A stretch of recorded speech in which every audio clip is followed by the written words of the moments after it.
Well, hello, teachers. Ben Jennings here. We are on session 2 in Mark. It covers Mark chapter 1, verses 35 to 45. And in our curriculum, it's called Proclaimed. I think that's definitely a part of what's going on in this particular passage. I hope this video finds you well today and that you've been effective in ministry over the past week or two, and that God's really blessing your ministry. You know, Jesus was an incredible teacher. He was an incredible um, uh, minister, and anybody that wants to be effective in ministry would do really well to imitate his life. And in fact, it's just not just a ministry thing; it's really a life thing. Those of us who want to be effective in life would do really well to pattern his ministry. And right here in the early part of Mark, Mark is an action oriented gospel. And right here in the beginning, we see just an action packed narrative of Jesus in his early days in his ministry.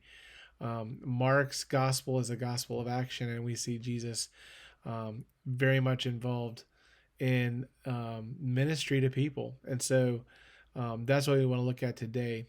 The objective statement that I wrote to kind of facilitate the the curriculum that we have says this: we would be more effective in ministry, and I would even submit more effective in life with people if we imitated these patterns of ministry in Jesus' life. So we're looking at 3 patterns of ministry that we see here in Mark chapter 1, verses 35 to 45. The first pattern is found in verses 35 to 39, and we see Jesus's focus on prayer. Jesus was focused on prayer. Part of that focus on prayer was a focus on his relationship with the Father, of course, and also it facilitated his ministry to people. But Jesus was absolutely focused on prayer. He prioritized it in the first part of the day, at least many times in the scripture. We see it here in Mark chapter 1, reading in verses 35 to 39. It says this: "And in the morning, rising up a great while before day, he went out and departed into a solitary place and there prayed." Man, what an incredible pattern for our lives. We would do well to get in a pattern of daily, isolated, just you and God prayer. He says this. That's exactly what he was doing. Verse 36, "And Simon and they that were with him followed after him."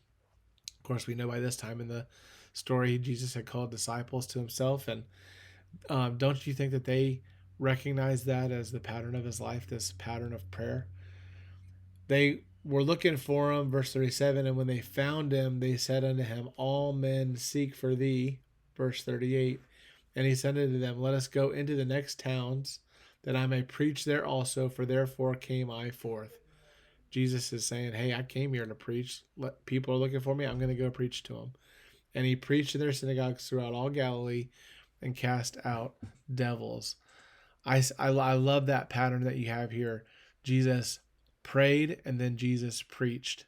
Jesus prayed and Jesus preached. He was focused on his Father, and then he was focused on his ministry to people and with people. And I think the application here is pretty straightforward. I think that God would have us to be people of prayer, and that our ministries, that our teaching, you guys are teaching this lesson, part of the preparation for your Sunday school time ought to be prayer. Pray for who could be there. Pray for who should be there. Pray for God to use you. Pray for God to bring the right people to come. And I think that we ought to have just this pattern of prayer. Jesus prayed and then he preached. And I think that's a great pattern. We ought to pray. So pretty straightforward. That's what he did. Here we see a second pattern. Number 2, Jesus was compassionate towards people. Ministry was for the Father, in the name of the Father, in the power of the Spirit, and his ministry was to people. Look at verse 40. "There came a leper to him." Of course, I don't have to belabor what so many have said so many times about leprosy. It was really a disgusting uh, disease. It rotted the flesh off of people. Um, Body parts would literally fall off. I'm sure that didn't help their smell. It was an isolating disease. People that were lepers had to leave the city. They had to proclaim themselves as unclean. When anybody came near them, it was not a good thing.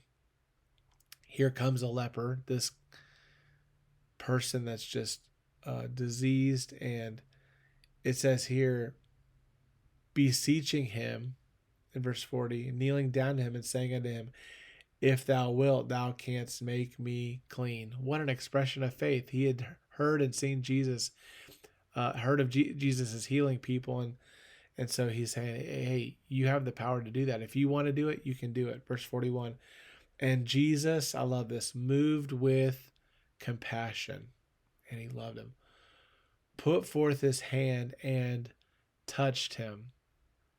What an incredible thing. I remember seeing um, Jesus's life depicted. I can't remember if it was a Sight and Sounds or if it was The Promise, which was a Branson show, and then the Sight and Sounds Theater does one of the life of Jesus. But a man comes to that man, this something like this, one of the narratives where the man comes and says, "You can make me clean." He's a leprosy, and Jesus in the play reaches out and hugs the man, touches him, and he heals, and he hugs the man. And people were like shocked, and then they were amazed.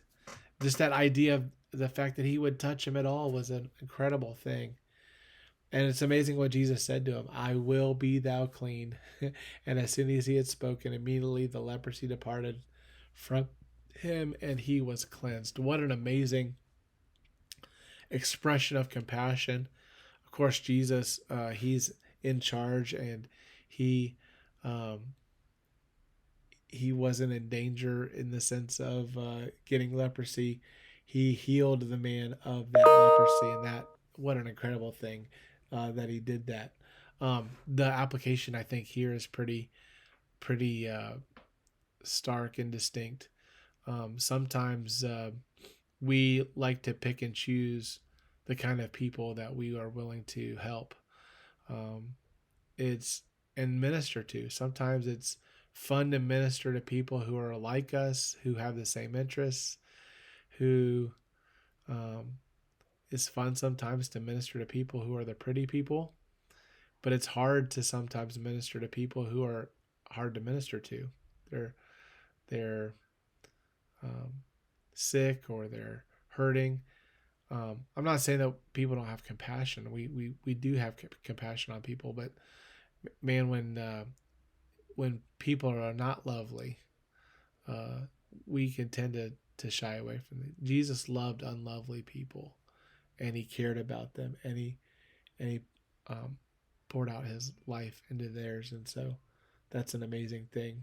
What a good pattern for us to be compassionate towards people, even people who are hard to love. We see a third pattern in Jesus' ministry, and this wasn't a ministry. This wasn't the pattern that Jesus. This is an act of Jesus. This is really a response to Jesus. But this happened quite a bit. What Jesus had done for people, his compassion, and his prayer life, and his love for the Father, and his ability to do miracles, all work together to really affect people. And so that ended up creating an environment where people, number three, Jesus was proclaimed by those he helped. Jesus was proclaimed by those he helped. We see that in this particular narrative.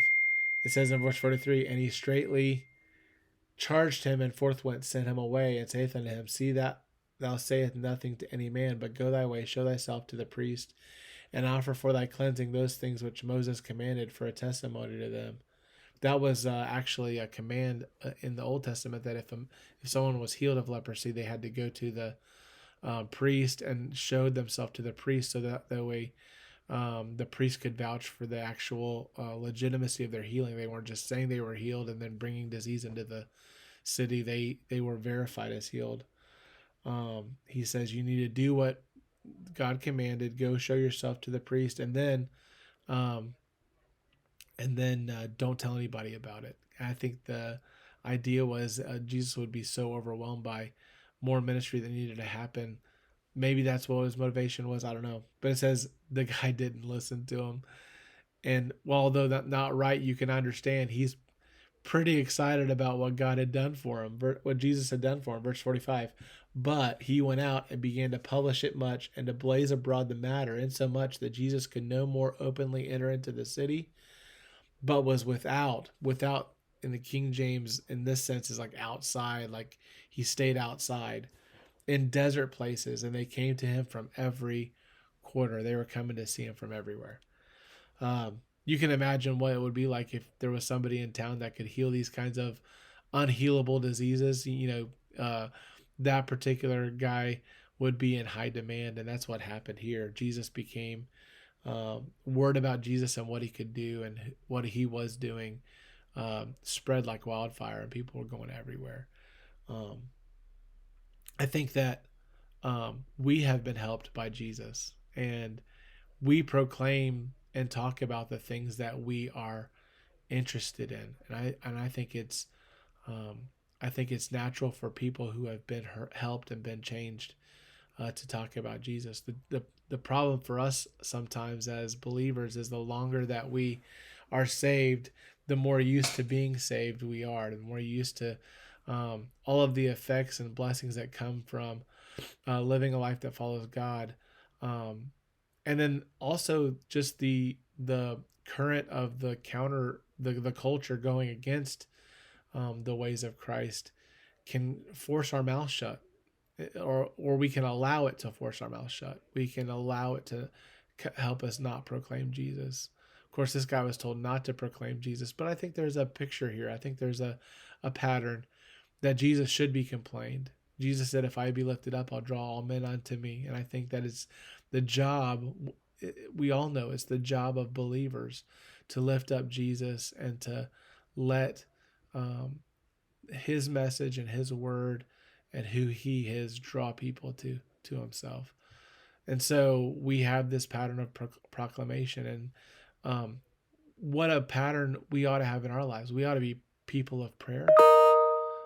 Do you have a place to pray? Do you take time out to pray? Is your life and the power of of God in your life fueled by a prayer life that's consistent and close to the Lord? Are you compassionate for people? Do you care about people? Do you see people the way that God sees them? And then do you tell people about Christ? Is there someone in your life that you need to tell about Jesus? He needs to be proclaimed and he needs to be lifted up. And people need Christ. They need the Lord. I hope that you do. I know there may even be some in your class that are recently new, they're guests, or maybe someone that you haven't talked to about Christ. Do you know the spiritual condition of everybody in your class, the people that are coming?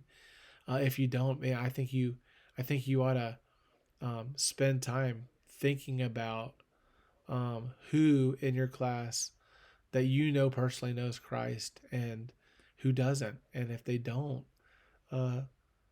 schedule coffee, go knock on a door and make a phone call, write a letter, send an email, schedule an appointment, and talk to them about the Lord.